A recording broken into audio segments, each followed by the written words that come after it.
ইব্রাহিম খলিলুল্লাহ, আল্লাহ তাআলার খলিল, আল্লাহ তাআলার বন্ধু, আল্লাহ তাআলার দোস্ত। আল্লাহ তাআলা খলিলুল্লাহর কাছে আজরাইল আলাইহিস সালামকে পাঠিয়েছে, যাও আমার খলিলের জানটাকে কবজ করে নিয়ে আসো।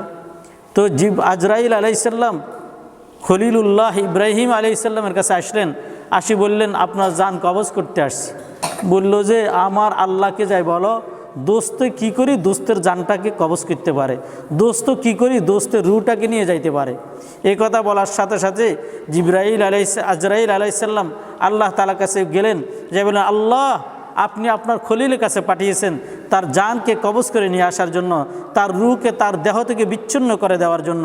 আল্লাহ আমি তাকে বলছিলাম, তিনি বলছেন এই কথা, বন্ধু কিভাবে বন্ধুর জান কবজ করে। আলহামদুলিল্লাহিল্লাযী লা জিদ্দা লাহু ওয়া লা নিদ্দা লাহু লা মিসলা লাহু ওয়া লা মাসীলা লাহু লা আউওয়ালা লাহু ওয়া লা আখিরা লাহু লা বিদায়াতা লাহু ওয়া লা নিহায়া লাহু। ونشهد أن لا إله إلا الله ونشهد أن سيدنا وسندنا وحبيب ربنا ومولانا محمدا عبده ورسوله أرسله بالحق بشيرا ونذيرا وداعيا إلى الله بإذنه وسراجا منيرا. أما بعد فأعوذ بالله من الشيطان الرجيم. بسم الله الرحمن الرحيم. وإذ قال لقمان لابنه وهو يعظه يا بني لا تشرك بالله إن الشرك لظلم عظيم. وقال سيدنا رسول الله صلى الله عليه وسلم إذا كانت ليلة النصف من شعبان فيغفر لجميع خلقه إلا لمشرك أو مشاهن أو كما قال النبي عليه الصلاة والسلام. اللهم صل على سيدنا محمد وعلى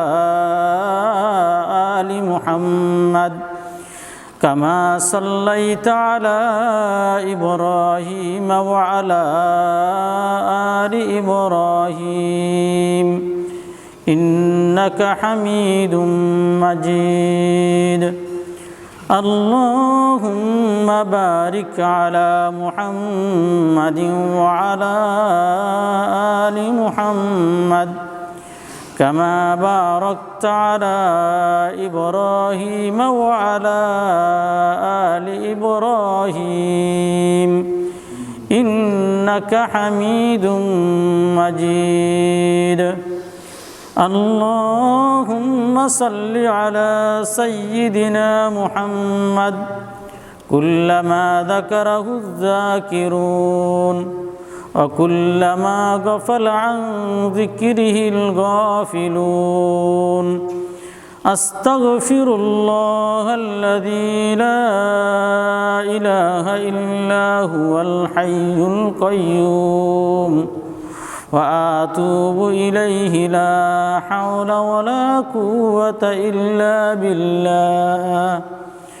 أستغفر الله الذي لا إله إلا هو الحي القيوم وأتوب إليه لا حول ولا قوة إلا بالله. معزز محترم মুরব্বিয়ানি আযম আজিজ তালাবায়ে মাদ্রাসায়ে দারুল উলুম, আল্লাহ তাআলার অসংখ্য অগণিত শুকরিয়া আদায় করি যে রব্বে কারীম আমাদের সকলকে দারুল উলুম নিসবতে এ দারুল উলুম মাদ্রাসা মসজিদে জুমার নামাজ আদায়ের লক্ষ্যে আসার এবং বসার তৌফিক দান করেছেন। রব্বে কারীমের শুকরিয়া আদায় করি আলহামদুলিল্লাহ। মহান রব্বুল আলামিনের মেহেরবানি, যখন এই রজব মাস শুরু হলো তখনই আমরা আল্লাহ তাআলার কাছে দোয়া করছিলাম, আল্লাহুম্মা বারিক লানা ফি রজব ওয়া শাবান ওয়া বাল্লিগনা রমাদান। তো রজব মাস যেন আল্লাহ তাআলা আমাদেরকে বরকত দান করে, শাবান মাসেরও যেন আল্লাহ তাআলা আমাদেরকে বরকত দান করে, আর রমজান পর্যন্ত আল্লাহ তাআলা যেন আমাদেরকে পৌঁছিয়ে দেয়। অর্থাৎ রজব মাস এটা বরকতের মাস, শাবান মাস এটাও বরকতের মাস। তো আমরা আলহামদুলিল্লাহ রজব মাসে আমরা আমাদের চেষ্টা সাধ্যমতো আমরা চেষ্টা করেছি রজব মাসের বরকত আমরা যেন পাই।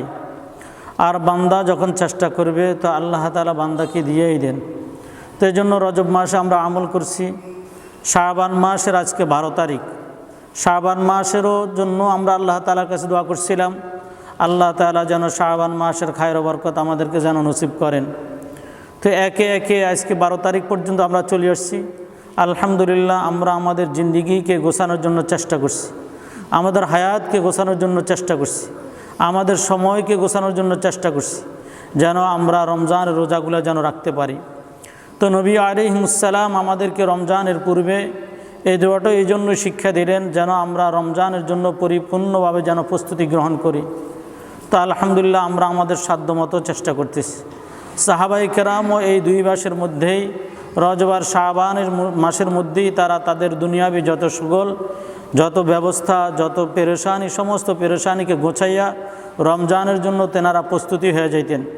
আল্লাহ তাআলাও আমাদেরকে রমজানের জন্য প্রস্তুতি নেওয়ার তৌফিক দান করেন। আজকে 12 তারিখ, আগামীকালকেই 13 তারিখ, এর পরের দিন রবিবার 14 তারিখ। 14 তারিখ দিবাগত রাত্রে শবে বরাত। 14 তারিখ দিবাগত রাত্রি কি শবে বরাত। এই শবে বরাতটা আল্লাহ তাআলা আমাদের জন্য উপহার হিসাবে দিয়েছেন। কি উপহার হিসাবে দিয়েছেন? এই জন্যই দিয়েছেন আল্লাহ তাআলা কাল কিয়ামতের ময়দানে আল্লাহ তাআলা নিজেই ঘোষণা করবেন ওয়ামতাজুল ইয়াওমা আইয়ুহাল মুজরিমুন। যারা গুনাহগার আছো, যাদের দুর্ভাগা, যারা হতভাগা, যারা দুনিয়ার মধ্যে গুনাহ করেছো, আজকে তারা আলাদা হইয়া যাও। কাল কিয়ামতের ময়দানে আল্লাহ ঘোষণা করবেন কি, যারা গুনাহগার আজকে তোমরা নেককারদের থেকে আলাদা হয়ে যাও।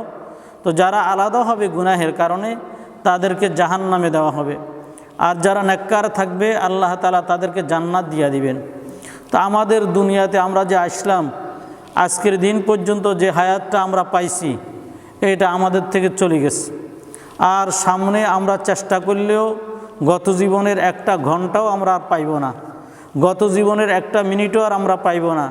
যতই চেষ্টা আর যত বুদ্ধিমত্তা যতই কিছুই করি এটা কখনোই আমাদের জন্য সম্ভব হবে না। আপনি যদি চিন্তা করেন যে আমি আজকে যে আগে যেরকম ছোটো ছিলাম, ছোটো থাকতে যেরকম মায়ের সাথে বাবার সাথে বাহানা ধরতাম, আজকে আমি একটু ছোটো হইয়া যাই। তো আজকের জন্য যদি একটু ছোটো হন, 7 বছরের বাচ্চা থাকতে যেরকম মার লগে বাপের লগে বাহানা ধরেন, এরকম যদি আপনি এই বয়সে যদি বাপের লগে যদি বাহানা ধরেন, মায়ের সাথে যদি মা বেঁচে থাকে মায়ের সাথে বাহানা ধরেন, আপনাকে কি বলবে? বলবে ছেলে তো পাগল হয়ে গেছে, ছেলে কী হয়ে গেছে? পাগল হয়ে গেছে। তাহলে ছোটো থাকতের অভিনয়, ছোটো থাকতের বাহানা, ছোটো থাকতের কথাবার্তা এই বয়সে বলবে কি পাগল হয়ে গেছে। তাহলে ছোটো থাকতে ছোটো কালের দিকে আর ফিরে যাওয়া আমাদের দ্বারা কি নয়, সম্ভব নয়। বরং আমাদের যে সময়টা আছে সামনের দিকের জন্যই আমাদেরকে প্রস্তুতি নিতে হবে। পিছনে যা খোয়াইছি এটার জন্য এখন যদি আফসোস করি কোনো লাভ হবে? কোনো লাভ হবে না। এজন্য সামনের সময়টাকে আমাদের ঠিক করার দরকার। সামনের সময় আমি কি করব এটা ঠিক করার দরকার। তো আল্লাহ তাআলা এই যে কিছু বান্দা যখন জাহান্নামের কথা শুনবে, যখন জাহান্নামের আযাব ও গজবের কথা শুনবে, আল্লাহ তাআলা এক দলকে জাহান্নামে দিবে, এক দলকে জান্নাতে দিবে, এই সমস্ত কথাগুলো যখন শুনবে তো বান্দার মধ্যে একটা তড়প সৃষ্টি হবে, দিলের মধ্যে একটা ব্যথা সৃষ্টি হবে। দিল কার সাথে কথা বলে 24 ঘন্টা? বলেন, আমার দিল, আপনার দিল প্রতিটা মুহূর্তে আল্লাহর সাথে কথা বলে। কার সাথে কথা বলে? বলেন, প্রতিটা মুহূর্তে আল্লাহর সাথে কথা বলে। আমরা বলি দিল, আমাদের আধুনিক শিক্ষিত ভাইয়েরা এটাকে বলে হার্ট। এটাকে কি বলে? হার্ট বলে। আমরা বলি কলব, ওরা বলে হার্ট। ওরা বলে কি? হার্ট। আচ্ছা বলেন তো, আমাদের যে দিল, অন্তর, কলব, হার্ট যাই বলি, 3টা নামই বললাম, প্রতিটা মুহূর্তের মধ্যে এটা কি করে? একটা আওয়াজ করে। কি করে বলেন? আওয়াজ করে। কখনো কান লাগায় শুনছেননি দিলে কি বলে? দিলে প্রতিটা মুহূর্তের মধ্যে একটা আওয়াজ করে। আমরা বলবো আর কি, জিজ্ঞাসা করলে বলবো কি? দপদপ আওয়াজ করে। কি করে? দপ দপ আওয়াজ করে। আচ্ছা আপনি যদি আল্লাহওয়ালা হন, আপনি একটু কানটারে লাগাইয়া একটু দিলের আওয়াজটাকে শুনেন, দিলে কি বলে? দিলে বলে রব্বুন রব, রব্বুন রব, রব্বুন রব। প্রতিটা সেকেন্ডেই দিলে কি বলে? রব্বুন রব। অর্থাৎ দিল রবের জিকির করে। কার জিকির করে? আমার দিল, আপনার দিল, প্রতিটা দিলে আল্লাহ তাআলার সাথে কানেকশান, প্রতিটা দিলে আল্লাহ তাআলার সাথে সম্পর্ক। আমরা কেমনে জানলাম? রাসূলুল্লাহ সাল্লাল্লাহু আলাইহি ওয়াসাল্লামকে আল্লাহ তাআলা বলেন, হে রাসূল, হে রাসূল, আপনাকে লোকেরা জিজ্ঞাসা করবে, ইয়াসআলুনাকা আনির রূহ, আপনাকে লোকেরা কী সম্পর্কে জিজ্ঞাসা করবে?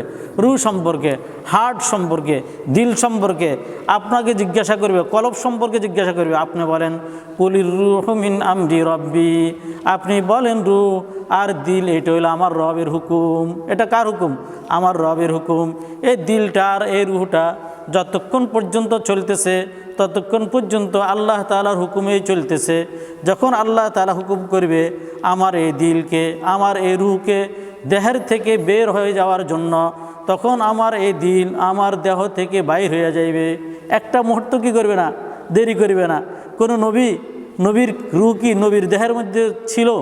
দুনিয়াতে কোনো নবীর রূহ নবীর দেহের মধ্যে থাকে নাই। আল্লাহ তাআলা নবীদের রূহকেও নিয়ে গেছে। আল্লাহ তাআলা নবীদের রূহকে কি করছেন? নিয়ে গেছেন। তা আল্লাহ তাআলা বলেন যে আমার বন্ধুকে বলো যে আমার বন্ধু কি আমার মোলাকাত করতে চায় কি না, আমার বন্ধু কি আমার মোলাকাত করতে চায় কি না।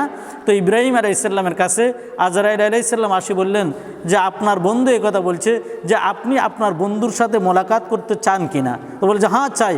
বললো যে এটাই হলো মাধ্যম, আপনার দেহ থেকে আপনার রূহটা যখন বিচ্ছিন্ন হয়ে যাইবে তো এটার মাধ্যমেই আপনি আল্লাহ তাআলার কাছে পৌঁছে যাইবেন। বলে যে তাড়াতাড়ি করো, আর দেরি করো না। সাথে সাথেই খলিলুল্লাহর দেহ থেকে খলিলুল্লাহর রূহকে বিচ্ছিন্ন করে আনিছেন। তাহলে বলেন আমার রূহ, আপনার রূহ কার হুকুমে চলে? আল্লাহ তাআলার হুকুমে চলে। এজন্যই রব চায় আমার দিলের মধ্যে রবই থাকবে। আমার দিলের মধ্যে কি থাকবে? রব থাকবে। এই দিলের মালিককে বলেন আল্লাহ তাআলা। এই দিলের মধ্যে আর কেউ বসবাস করতে পারে না। আল্লাহ তাআলা আমাকে বানাইছেন, আপনাকে বানাইছেন, খুবই মায়া করে, খুবই আদর করে, খুবই মহব্বতের সাথে আমাকে আপনাকে বানাইছেন। আচ্ছা বলেন আল্লাহ তাআলা সবচাইতে আরশ আজিমের মধ্যে কাকে নিছেন? আল্লাহ তাআলা কাকে নিছেন? নবী মুহাম্মদুর রাসূলুল্লাহ সাল্লাল্লাহু আলাইহি ওয়াসাল্লামকে নিয়েছেন। আচ্ছা বলেন তো আরশ আজিমের মধ্যে আল্লাহ তাআলা কি জিবরাইলকে নিছেন? আল্লাহ তাআলা মিকাইল আলাইহিস সালাম, আজরাইল আলাইহিস সালাম কাউকে কি আল্লাহ তাআলা আরশ আজিমে নিছে? না, কাউকে নেন নাই, কাউকে নেন না। আল্লাহ তাআলা প্রতিটা ফেরেশতাকে তাদের নির্দিষ্ট গণ্ডি শরীফুল কলম, শরীফুল আকলাম নামে একটা জায়গা, এই জায়গা পর্যন্ত তাদেরকে নিয়ে সামনে আর যাইতে দেন নাই। আর কি করে দেন নাই? যাইতে দেন না। বললো যে তোমাদের গণ্ডি এই পর্যন্ত, সামনে যাইতে পারবে না। কিন্তু কাকে একেবারে কাছে নিছেন? নবী মুহাম্মদুর রাসূলুল্লাহ সাল্লাল্লাহু আলাইহি সাল্লামকে আল্লাহ তাআলা নিজের কাছে একবারে আরশে আজিম পর্যন্ত আল্লাহ তাআলা নিয়ে গেছেন। তাহলে বোঝা গেল যে আল্লাহ তাআলা প্রতিটা বান্দাকে, প্রতিটা মানুষকে আল্লাহ তাআলা বানাইছেন, খুব মহব্বত করে। আর যেই নবীকে আল্লাহ তাআলা কাছে নিছেন এই নবীর উম্মতকে বলেন আমরা। আমরা যদি নবীর উম্মত হই, নবীকে আল্লাহ তাআলা জান্নাতে দিবে, আমাদেরকে জাহান্নামে দিবেন, এটা কি করে হইতে পারে? এটা কি করে হইতে পারে? কেমনে? আমরা আমাদের কথা বলি যে কয় কে রে, কয় এটা আমার বন্ধু। এটাকে মানে এক বন্ধু আরেক বন্ধুর কাছে যখন গেল তো বললো যে বন্ধু তোর লগে এটাকে, কয় আমার বন্ধু। তো বন্ধুকে বন্ধু যে পরিমাণ মর্যাদা দেয় তার বন্ধুকে কি করবে? সেই মর্যাদা দিবে। কারণ আরবিতে একটা কথা আছে হাবিবুল হাবিবি হাবিবুন, বন্ধুর বন্ধুও বন্ধু, বন্ধুর বন্ধুও কি বন্ধু হয়। এজন্য ভাই দোস্ত বুজুর্গ, যদি মুহাম্মদুর রাসূলুল্লাহ সাল্লাল্লাহু আলাইহি সাল্লামকে আল্লাহ তাআলা এই পরিমাণ মহব্বত করেন, তা আমরা তো নবী মুহাম্মদুর রাসূলুল্লাহ সাল্লাল্লাহু আলাইহি সাল্লামের উম্মত, তা আল্লাহ তাআলাও আমাদেরকে কতই না মহব্বত করেন। এই জন্যই আমাদের ব্যাপারে কোরআনে কারিমের মধ্যে আল্লাহ তাআলা বলেন ওয়াজআলনা উম্মাতান ওয়াসাতাল লিতাকুনু শুহাদাআ আলান নাস, ওয়াজআলনাকুম উম্মাতান ওয়াসাতাল লিতাকুনু শুহাদা। আমাদেরকে আল্লাহ তাআলা উম্মতে ওয়াসাত বানাইছেন, মধ্যমপন্থা উম্মত আল্লাহ তাআলা আমাদেরকে বানাইছেন। আমাদের প্রশংসা যখন আল্লাহ তাআলা কোরআনে কারিমের মধ্যে বলছেন, তাহলে বোঝা গেল কি আল্লাহ তাআলা আমাদেরকে প্রশংসা যখন করেন, তো আমাদের নবীকে আল্লাহ তাআলা যে পরিমাণ মহব্বত করেন, আল্লাহ আমাদেরকেও সে পরিমাণ মহব্বত করেন। তা আমাদের নবীর দিলের মধ্যে যেরকম কোনো মাখলুকে জায়গা নিতে পারে নাই, আমাদের দিলে কি করে নবী আলাইহিস সালাম ছাড়া অন্য কেউ জায়গা নিবে? এজন্য আল্লাহ তাআলা আমাদের দিলের মধ্যে আল্লাহ তাআলা ছাড়া অন্য কেউ কি করে জায়গা নেবেন? তা আল্লাহ তাআলা এজন্য এটা পছন্দ করেন না যে আমাদের দিলের মধ্যে আল্লাহ ছাড়া অন্য কেউ জায়গা নেবে। তাহলে আমাদের দিলের মধ্যে কে জায়গা নেবে বলেন? আল্লাহ তাআলাই জায়গা নেবেন। একমাত্র আমাদের দিলের মধ্যে আল্লাহ তাআলাই থাকবে। তো যে যাকে বেশি মহব্বত করে সে তার কোনো কিছু খারাপ হোক এটা পছন্দ করে না। আপনি যদি আপনার পরিবারকে মহব্বত করেন তা আপনার পরিবার আল্লাহ মাফ করেন অন্য পর পুরুষের সাথে যদি কথা বলে এটাকে আপনি বরদাস্ত করতে পারবেন? বরদাস্ত করতে পারবেন না। আপনি যদি আপনার কোনো ছেলেকে যদি মহব্বত করেন, ভালোবাসেন, সবচেয়ে প্রিয় ছেলে যেটা, এটা যদি মদ খায় আপনার কাছে কি পেরেশানি লাগবে? ওটা যদি তাস খেলে আপনার কি পেরেশানি লাগবে? অর্থাৎ কখনোই আপনি চান না আপনার ছেলে অন্য কোনো খারাপ ছেলের সাথে চলুক, অন্য কোনো খারাপ কাজ করুক। এটা আপনি যেরকম পছন্দ করেন না, আল্লাহ তাআলা এটা পছন্দ করেন না যে আল্লাহ ছাড়া আমাদের দিলের মধ্যে অন্য কেউ থাকবে। তাহলে আমরা কি করব? আমরা কি করব? বাবা সন্তানকে মহব্বত করবে, সন্তান বাবাকে মহব্বত করবে, এরকম তো মহব্বত ভালোবাসা থাকবেই। তো আল্লাহ তাআলা বলেন এটা কেমনে হবে? আল্লাহ রাসূল সাল্লাল্লাহু আলাইহি সাল্লাম বলেন, মান আহাব্বা লিল্লাহ ওয়া আবগাযা লিল্লাহ ওয়া মানা লিল্লাহ ফাকাদ ইসতাকমালাল ঈমান। কোনো ব্যক্তি যদি কাউকে যদি ভালোবাসে তো আল্লাহর জন্যই ভালোবাসলো, কেউ কাউকে যদি রাগ করে কারো সাথে আল্লাহর জন্যই করলো, তাহলে আল্লাহ তাআলা কেউ কারোর সাথে যদি শত্রুতা রাখতো তো আল্লাহর জন্যই রাখলো। আল্লাহ তাআলা বলেন ফাকাদ ইসতাকমালাল ঈমান, তাহলে তার ঈমান পরিপূর্ণ হয়ে গেল। তাইলে বাবা যদি সন্তানকে ভালোবাসে কার জন্য? আরে আল্লাহই তো আমার এই সন্তানকে দিয়েছেন, সুতরাং এই সন্তানের হক আদায় করা, এই সন্তানের সমস্ত কিছু দেখাশোনা করা এটা আমার দায়িত্ব। সুতরাং আমি দেখব কোনো ব্যক্তি যদি সমাজের মধ্যে যদি অশ্লীল কাজ করে, বেহায়াপনা কাজ করে, গুনাহের কাজ করে, তা আমি তাকে এই জন্যই ঘৃণা করি যে এ আল্লাহ তাআলার নাফরমানি করে। তা আল্লাহ বলেন এই বান্দাকে আমি বেশি মহব্বত করি, এই বান্দার ঈমান পরিপূর্ণ হয়ে গেল। এই জন্যই লুকমান আলাইহিস সালাম তিনি তার ছেলেকে বলেন, ওয়াইয ক্বালা লুকমানু লিবনিহি ওয়া হুয়া ইয়াইদুহু ইয়া বুনাইয়া লা তুশরিক বিল্লাহ ইন্নাশ শিরকা লাযুলমুন আযীম। যখন লুকমান আলাইহিস সালাম তার ছেলেকে নসিহত করতেছিল, তো নসিহত করার সময় তিনি বললেন, ইয়া বুনাইয়া, হে আমার প্রিয় ছেলে, হে আমার আদরের ছেলে, লা তুশরিক বিল্লাহ, তুমি আল্লাহর সাথে শিরিক করো না। ইন্নাশ শিরকা লাযুলমুন আযীম, নিশ্চয়ই শিরিক হলো সবচাইতে বড় অপরাধ, বড় জুলুম। বড় জুলুম হলো কি করা? শিরিক করা। অর্থাৎ আল্লাহকে তুমি তোমার দিলে যখন জায়গা দিলে না, অন্য কাউকে তুমি তোমার দিলে জায়গা দিলা, আল্লাহর সমকক্ষ বানাইলা, তো এইটা কিন্তু তুমি বড় অপরাধ করছো। অর্থাৎ তোমাকে এই যে নিয়ামত দান করি, আমি আল্লাহই তো তোমাকে নিয়ামত দান করি। তোমার সন্তানের প্রয়োজন তো আমার কাছে সন্তান চাও, তোমার অভাব অভিযোগ আমার কাছে চাও, দুনিয়ার কারো কাছেই তুমি চাইবে না। দুনিয়ার কারো কাছে যদি আমি এটা চাই যে আমাকে সন্তান দেন, আল্লাহর কাছে না চাইয়া যদি অন্য কারো কাছে চায়, অন্য কারো কাছে যা আল্লাহ কয় এটা আমি পছন্দ করি না। এটা কি করি না? আমি পছন্দ করি না। যেহেতু সন্তান দেওয়ার মালিক আমি, তুমি অন্য কোথাও কেন চাইলা? তো সামনে যে আমাদের যে রাতটা আসতেছে শবে বরাত, কি আসতেছে বলেন? শবে বরাত। এটাকে শবে বরাত কেন বলে? বলে শবে অর্থ রাত, আর বারাত অর্থ হইল ভাগ্য রজনী, মুক্তির রজনী। অর্থাৎ আল্লাহ তাআলা এই রাতটা দিতেছে মানুষের মুক্তির জন্য। এই রাতটা দিতেছে যেন উম্মতে মুহাম্মাদিয়াকে আল্লাহ তাআলা ভালোবাসেন, যে উম্মতে মুহাম্মাদিয়া একটা উম্মতও যেন জাহান্নামে না যায়।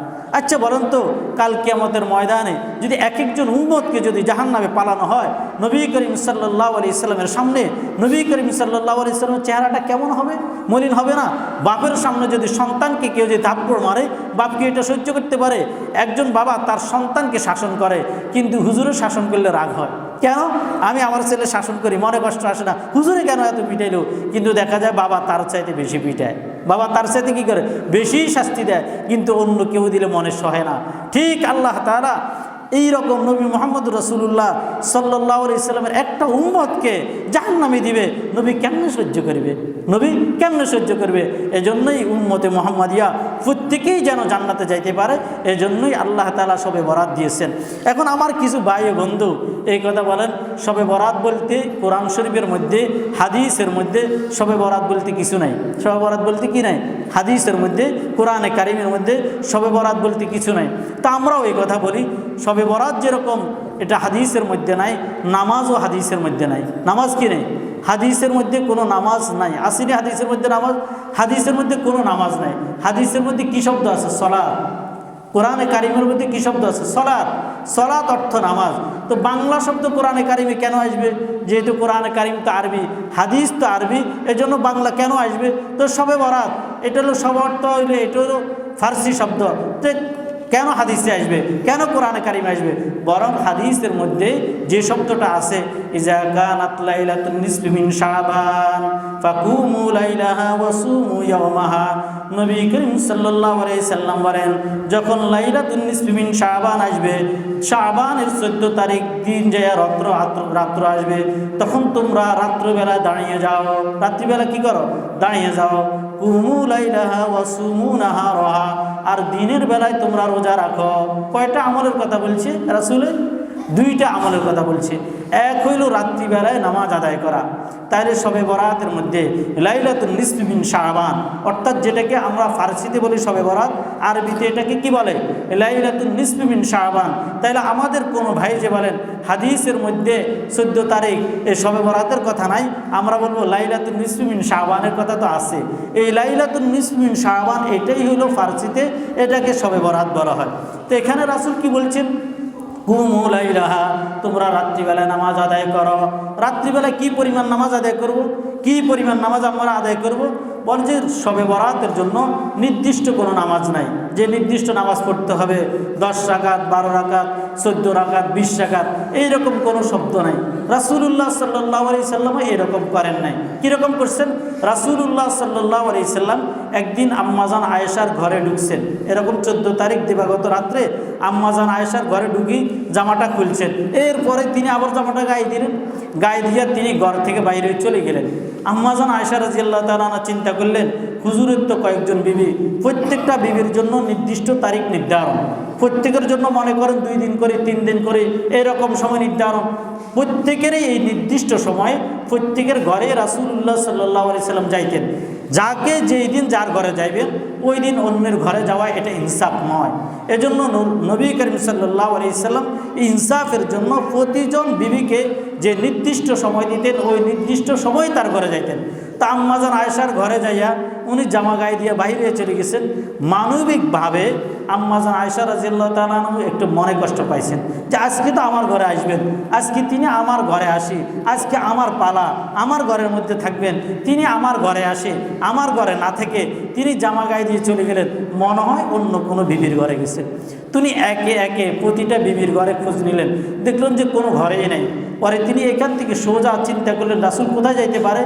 তো বোঝা গেল রাসূল সাল্লাল্লাহু আলাইহি সাল্লাম মাঝে মধ্যে জান্নাতুল বাকিতে যাইতেন, যেটা মসজিদে নববীর সাথে যারা হজ করছেন, উমরা করছেন, তো এই বাকি কবরস্থানের মধ্যে রাসূলুল্লাহ সাল্লাল্লাহু আলাইহি সাল্লাম যাইতেন মাঝে মধ্যে। এই জন্য আম্মাজান আয়েশা রাদিয়াল্লাহু তাআলা আনহা তেনাকে খোঁজ করার জন্য তিনি বাকি নামক কবরস্থানের মধ্যে যাইয়া দেখতেছেন রাসূল সাল্লাল্লাহু আলাইহি সাল্লাম আল্লাহ তাআলার কাছে দোয়া করতেছে, আল্লাহুম্মা গফিরলি উম্মতি, আল্লাহুম্মা গফিরলি উম্মতি, আল্লাহুম্মা গফিরলি উম্মতি। আয় আল্লাহ আমার উম্মতকে মাফ করে দাও, আয় আল্লাহ আমার উম্মতকে মাফ করে দাও। প্রতিটা মুহূর্তে শুধু নবী করিম সাল্লাল্লাহু আলাইহি সাল্লাম দিলের মধ্যে ব্যথা, কার জন্য? উম্মতের জন্য। রাসূল সাল্লাল্লাহু আলাইহি সাল্লাম মুনাজাত ধরে হাত উঠে আল্লাহ তাআলার কাছে কাঁদতেছেন।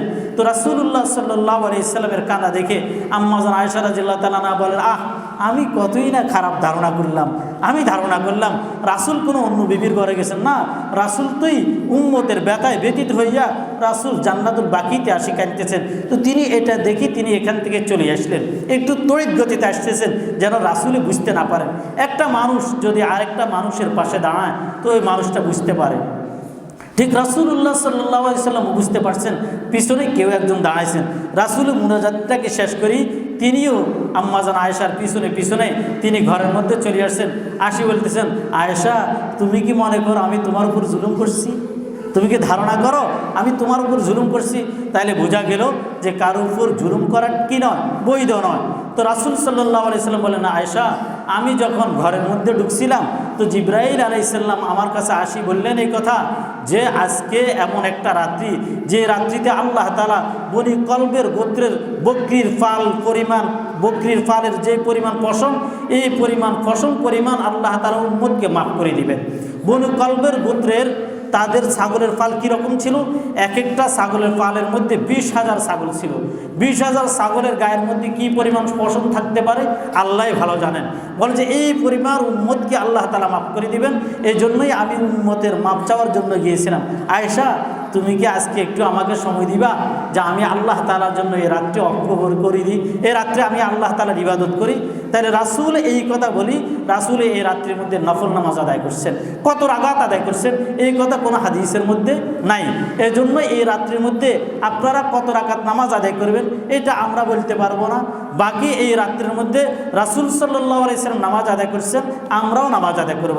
হাদিসে আল্লাহ রাসূল বলছেন, কুমু লাইলাহা ওয়াসুমু ইয়াওমাহা, তোমরা এই রাত্রিগুলোর মধ্যে দাঁড়িয়ে দাঁড়িয়ে আল্লাহ তাআলার ইবাদত করো।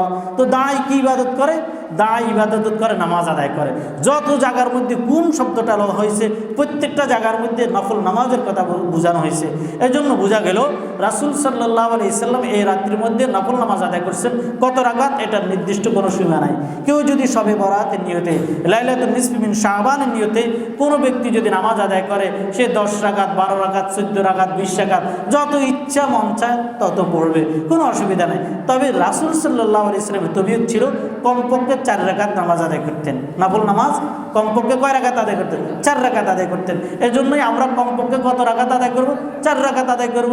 নির্দিষ্ট কোনো নিয়ত নাই, নির্দিষ্ট কোনো সূরাও নাই, নির্দিষ্ট কোনো নিয়ত নাই, নির্দিষ্ট কোনো কি নাই, সূরা নাই। তাহলে যে কোনো সূরা দিয়ে আমরা নামাজ আদায় করতে পারি কিনা ইনশাআল্লাহ। আর কি বলছেন রাসূল সাল্লাল্লাহু আলাইহি সাল্লাম? ওয়াসুমু ইয়াওমাহা, দিনের বেলা রোজা রাখো। দিনের বেলা কি রাখো? রোজা রাখো।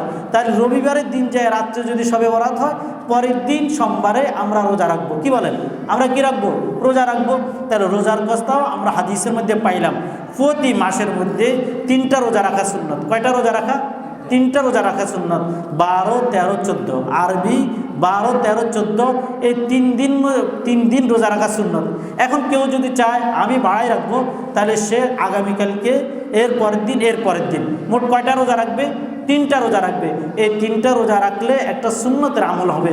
আর কেউ যদি বলে এই কথা যে আমার দ্বারা সম্ভব নয় 3টি রোজা রাখা, তো হাদিসের মধ্যে একটার কথা আছে, ওয়াসুমু ইয়াওমাহা, পরের দিন রোজা রাখার জন্য কথা আছে। এর জন্যই আমরা কি রাখবো বলেন? পরের দিন রোজা রাখবো। তাইলে আমরা হাদিসের দ্বারায় 2টা আমল জানতে পারলাম। অপর হাদিসের মধ্যে এই রাতকে কেন শবে বরাত বলা হয়, কেন মুক্তির রজনী বলা হয়? রাসূলুল্লাহ সাল্লাল্লাহু আলাইহি সাল্লাম বলেন, ইউফারু জামিউ খালকিহি ইল্লা লিমুশরিকিন আও মুশাহিদিন। রাসূলুল্লাহ সাল্লাল্লাহু আলাইহি সাল্লাম বলেন, এই রাত্রির মধ্যে যে ব্যক্তি মুশরিক, যে ব্যক্তি শিরিক করে, আল্লাহর সমকক্ষ কাউকে প্রতিস্থাপন করে, এই ব্যক্তিকে আল্লাহ তাআলা মাফ করিবেন না। এই ব্যক্তিকে কি করবেন না? মাফ করিবেন না। আমাদের সমাজের মধ্যে কিছু ভাই একথা বলে, হিন্দুরাও জান্নাতে যাবে। হিন্দুরাও কি যাবে?